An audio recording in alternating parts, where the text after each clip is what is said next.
काय धाडस. तो मला फ्लर्टिंगचा आरोप करतो आणि स्वतः प्रियासोबत गुलगुलू करत असतो. श्रेया थांब, माझं बोलणं अजून संपलं नाही. अर्जुनने मागून आवाज दिला, पण माझ्या मनात राग उसळलेला. मी चालण्याचा वेग वाढवला. नरकात जा अर्जुन, मी तुच्छतेने ओरडले. मागे वळूनही पाहिलं नाही. थेट डायनिंग एरियात गेले, जिथे त्याला कुठलाही तमाशा करता येणार नव्हता. डायनिंग एरियात आता गर्दी वाढली होती. मी नव्याने आलेल्या पाहुण्यांचे स्वागत केलं, त्यांना टेबल दाखवलं, पण त्याचवेळी मला जाणवत होतं अर्जुन माझ्या प्रत्येक हालचालीवर नजर ठेवते.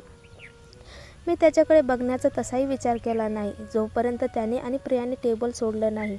पाहुण्याला टेबलवर घेऊन जाताना अचानक पाठीमागून थंड वाऱ्याची झुळूक जाणवली. वळले आणि थोडक्यात अर्जुनवर आपटले असते. आपलं बोलणं अजून पूर्ण झालेलं नाही श्रेया. त्याचा आवाज माझ्या कानाच्या जवळपास आला. एक झटका अंगावर गेला. मी काही बोलायच्या आधीच तो समोरच्या दरवाजाकडे निघून गेला. प्रिया त्याच्या हातात आपल्या बोट अडकवून चालत होती आणि दरवाजाच्या उंबरठ्यावरून वळून तिने माझ्याकडे पाहून एक खवचट हसू टाकलं आणि आपले उंच उंच स्तन अर्जुनच्या हातावर टेकवले. शरमेची मर्यादा असावी, मी दात खोचून म्हणाले. छातीत दुखणं आलं, पण मी ते वेदनांचं सावट झटकून टाकलं. कमीत कमी ते दोघं गेले तरी. मी स्वयंपाकघरात गेले आणि गरमागरम पदार्थ ट्रॉलीवर ठेवले. अर्जुनच्या रोखटक्कार नजर नसलेली जागा म्हणजे दिलासा. म्हणून एक खोल उश्वास घेत मी ट्रॉली बाहेर ढकलली. मी परत आले त्या 6 भावांच्या टेबलाकडे. ते अजूनही माझ्याकडे पाहत होते, जणू अजूनही त्यांच्या आजीची आठवण पुसट झाली नव्हती. माझ्या मनात एक विचित्र विचार डोकावला. कधीतरी त्या आजीला भेटावंसं वाटतंय. खरंच आपण इतकेच एकसारखे दिसतो का? तेवढ्यात त्यांच्यापैकी एक निळसर डोळ्याचा मध्यम उंचीचा म्हणाला, हॅपी बर्थडे. मी दचकले. त्यांना माझा वाढदिवस कसा कळला? नजर त्यांच्या हातातल्या मोबाईलवर गेली. कदाचित त्याने कुठेतरी पाहिलं असेल. गालात लाजाळू गुलाबी रंग उतरला. मी पुढे काही न बोलता ट्रॉलीवरचे सर्व पदार्थ टेबलावर नीट ठेवले. अखेर सगळं वाढून झाल्यावर मी हसत म्हटलं, आपलं जेवण उपभोगासर. पुन्हा मागे वळून न जाता मी निघाले. पण एक शब्द ऐकू आला, ही आजीच आहे का? होय, कुणीतरी उत्तर दिलं. किचनमध्ये एकच हलकल्लोळ. नवीन ऑर्डर्स. एक स्वयंपाकी अचानक घरी निघून गेला. मी पुढे सरसावले. डिशेस धुणं, गार्निशिंग, चिरणं, सर्व काही मी सगळं केलं. जेव्हा मी परत बाहेर आले तेव्हा गर्दी कमी झाली होती. ते 6 भाऊ गेले होते, पण टेबलवर एक सुंदर हॉटेल टिप, 1000 रुपयाची नोट. मी दरवाजाकडे पाहिलं. कोणी उभा आहे का पाहायला? कोणी नव्हतं. मनात हलकीशी खंत. टीप घेतली आणि ती माझ्या युनिफॉर्मच्या खिशात ठेवली. मी एक करून ताट, कटलरी आणि ग्लासेस 3 वेळा खेप मारून स्वयंपाकघरात घेऊन गेले. शेवटी मी टेबलाची खुर्ची नीट लावत होते, तेवढ्यात कुणीतरी माझ्याकडे पाहतंय ही भावना अंगावर येऊन बसली. मी वळले.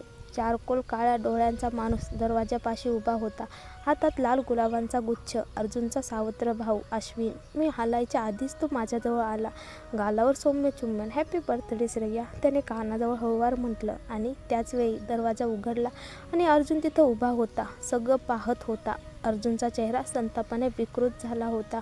त्याच्या मुठी बाजूला घट्ट वळल्या होत्या. मी तर क्षणभर समजले तो अश्विनच्या अंगावर तुटून पडेल, पण अचानक त्याने मुठी सेल सोडल्या. त्याच्या डोळ्यात एक क्षणभर पराभव लुकलुकला, मग वेदना आणि हरवले पण पुढच्या क्षणी त्याच्या चेहऱ्यावरचं भाव मुळासकट नाहीसं झालं आणि तो पुन्हा एक थंड कठोर दगडासारखा दिसू लागला.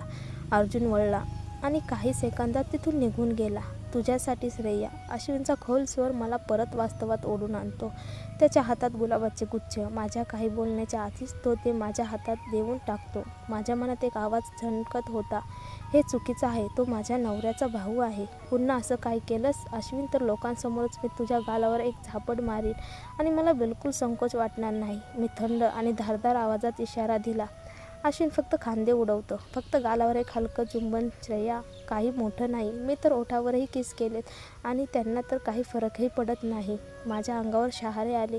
मी कुठली सामान्य मुलगी नाही अश्विन. मी तुझ्या भावाची पत्नी आहे. काही काळापुरतीच. त्याचे ओठ एक विखारी स्मित करत वळतात. तुला कसं कळलं की अर्जुन मला घटस्फोट देणार आहे? मी थक्क होऊन विचारलं. सगळ्यांना माहिती आहे श्रेया तो प्रियासोबत लग्न करणार आहे आणि त्याने जिच्यावर खरं प्रेम केले तीच आहे. त्याचा आवाज असा होता जणू हे सगळं त्याला आनंद देत होतं. मी गिळगिळीत अश्रू गिळले आणि त्याच्याकडे पाहिलं. तो काय करतो त्याने मला काही फरक पडत नाही, पण अश्विन माझं तुझ्याशी काहीच नाही. ते ऐकून अश्विनच्या चेहऱ्यावरचं हसू गळून गेलं. तुला काहीच उरलेलं नाही श्रेया. एकदा अर्जुन तुझा हात सोडला की तू शून्य आहेस. माझ्याजवळ मी स्वतः आहे. मी त्याच्यावर नजर टाकत ठामपणे म्हणाले, मला कोणावरही अवलंबून राहायची गरज नाही, अगदी तुझ्यावरही नाही. मी गुलाबाचा गुच्छ त्याच्या हातात परत दिला. मी इथे आहे श्रेया. का नाही तू मला तसंच प्रेम करू शकलीस जसं तू अर्जुनवर केलंस. त्याचा आवाज हलकासा थरथरत होता. गुलाबाच्या नाजूक पाकळ्या त्याच्या मुठीत चोरडून निघाल्या. ते इतकं सोपं असतं तर कधीच केलं असतं अश्विन.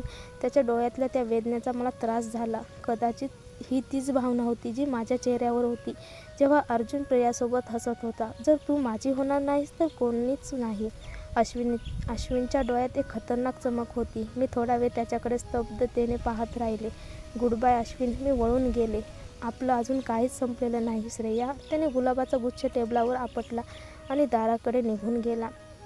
मी निशब्द उभी राहिले. त्या शब्दांनी मला हादरवलं होतं. मी त्याच्याशी कडक वागले हो, पण तेच चांगलं होतं त्याला अजून पुढे जाण्यापासून रोखण्यासाठी. मी पुन्हा एक दीर्घ श्वास घेतला आणि गुलाबाचा गुच्छ उचलला. पाकळ्या चुरगळलेल्या, त्याची आता काहीच किंमत नव्हती. मी तो कचरा कुंडीत टाकून दिला. पाठीमागून काही क्षणातच एक चेहरा मनात चमकला, अर्जुनचा. त्याच्या डोळ्यात ती जळजळती नजर. जेव्हा त्याने अश्विनला मला गालावर किस करताना पाहिलं, तो राग, तो आगीसारखा जळणारा राग, तो हेवा होता का? नाही. माझ्या मनाचा तार्किक भाग ओरडला. तो तुला अजूनही प्रेम करत नाही श्रेया. त्याला केवळ अश्विनबद्दल द्वेष आहे, प्रेम नाही. मी एक उसासा घेतला आणि कर्मचारी खोलीकडे चालू लागले.